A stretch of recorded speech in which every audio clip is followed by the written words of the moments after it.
Today we're going to talk about the math behind your financial freedom. And it's not the regular math that people taught in high school. What we're going to be talking about is not complex either. What we're talking about is the math that leads you to financial freedom. And it's actually very simple. You need to rethink the way that you think about money. We introduced the topic yesterday of financial independence, retire early, and your FIRE number. And of course, I know you did your homework, so I know you have your expenses already. Now we talk about retirement. Let's set up what we're going to do by the end, and then you'll continue on with your homework. So let's talk about your retirement. Typically, retirement funds are invested into the stock market. And for the last 40 years, the stock market has done 10% each year. US stock indexes have done this since 1970, pretty consistent. That's actually, I think, roughly 50 years now, which is, time is really flying. But so here we go. The S&P 500 has done 10%. So if we are going to take on average, right, 10%, some years it does 30, some years it does 20, some years it does negative numbers, but on average it balances to about 10%. If we are going to take our investment dollars and put it into the stock market, then we have to make sure that we can live on that 10% every year. That would essentially make us retired. So then how does this work? How would we predictably live on 10% a year? Now, here's the thing. That is a bit risky. Why? Because some years it will be negative. What happens if it's a negative year? If we're going to be safe, we need to add a buffer. So that we're not taking out 10%, we're actually going to cut it in half, and we are going to take 5%. If we are going to take out 10% every year, then you would need $1 million to take out $100,000 every year. So $1 million invested to take out 10% of that, which is $100,000 per year. But at 5%, if you have $1 million, then you can take out $50,000 every year, and you can live on that forever, essentially. That's a buffer of $50,000. So you have $1 million invested, you can live on $50,000 for the rest of your life, no problem, according to the stock market. Now, of course, the stock market doing 10% for the last 50 years doesn't necessarily mean that it will continue to do that, but it's a pretty good indicator, which is why we'll use those numbers, right? Just had to say that. So, why should we then expect it to continue to do 10%?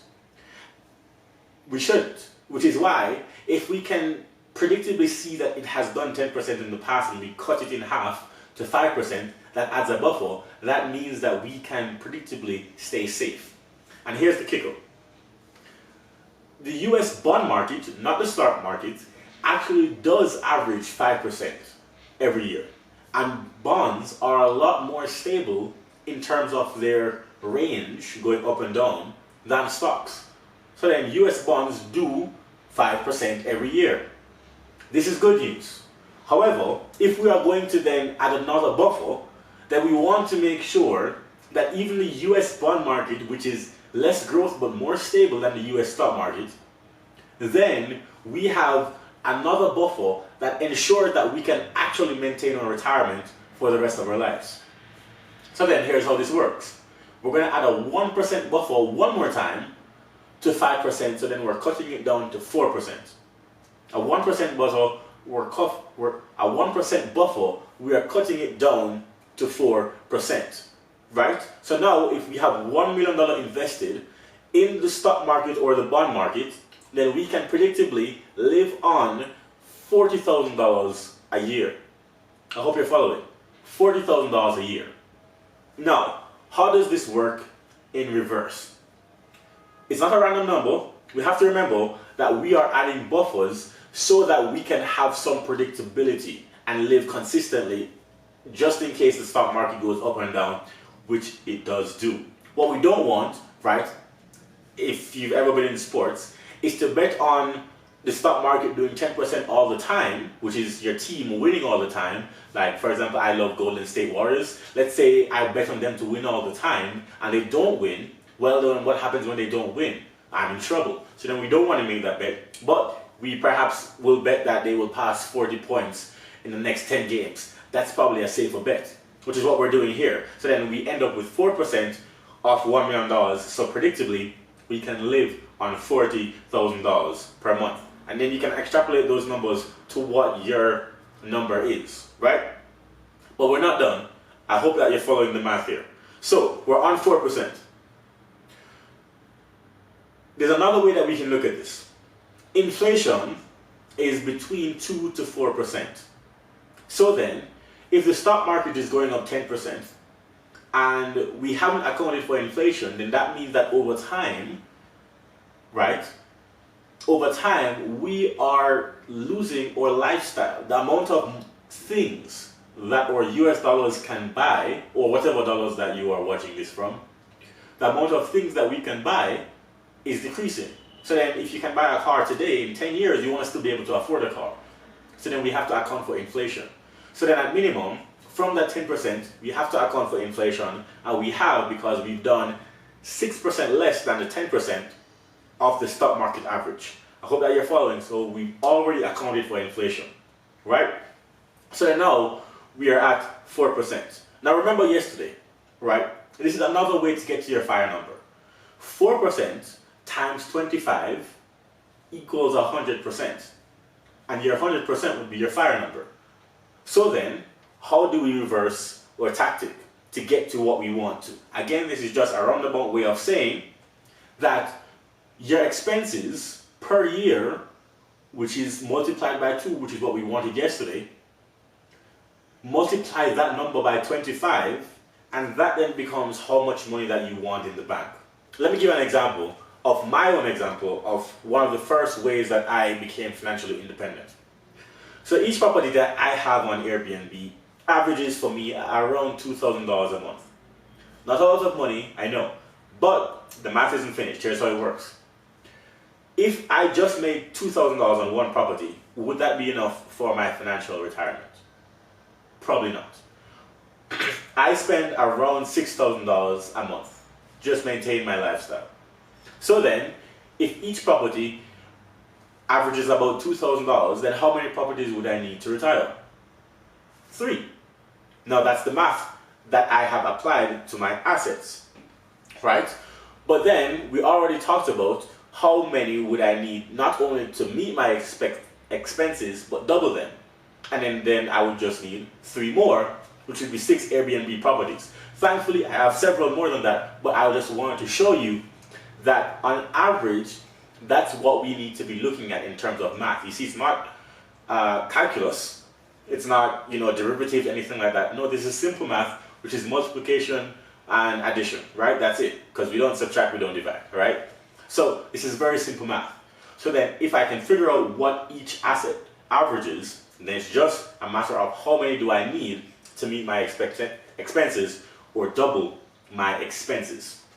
So college taught you to think per hour, but that's not the math required here. You don't need to think per hour. You need to think profit per month, cash flow per month, revenue per month. These are the numbers that lead to financial independence. It is far easier to triple your income in a year with this type of math than it is with a job. Let me explain that to you. So if I wanted, and my example, Airbnb averages around $2,000 a month. If I wanted to earn another $24,000, how many Airbnbs would I need in a year? Remember, one Airbnb will average around $2,000. So then how many would I need? 1. To earn another $24,000 this year, I would only need to close 1 more Airbnb. And if I wanted to earn another 50, that's just 2. That's not a lot of hard math. And it's really that simple. If you can think about it that way, then you can double, triple, quadruple your income very, very quickly by focusing on assets. So many people will look at $2,000 per month and be, that's not a lot of money. But what they don't understand is that we are playing a multiplication game on one that will lead to financial freedom. I hope this is making sense.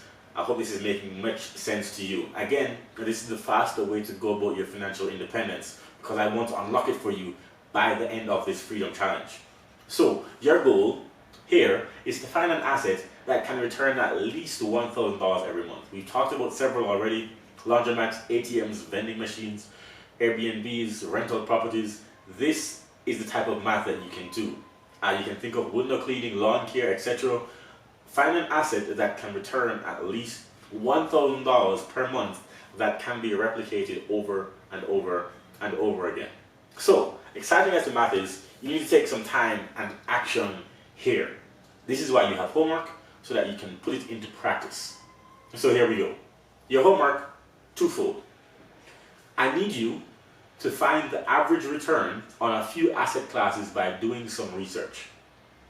You can use a list of the 100 business cheat sheet from yesterday. You can also find it on our website, or you can email me and I can send it to you.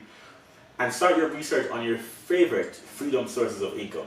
We are narrowing the topic here because you need to pick just 5. Ultimately, you're only going to end up doing 1 or 2.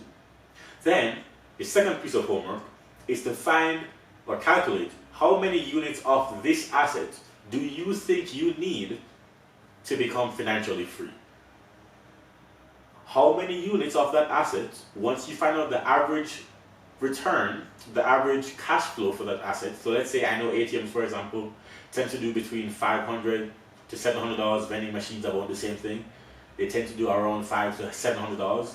How many do you need to get to your expenses, double your expenses per month?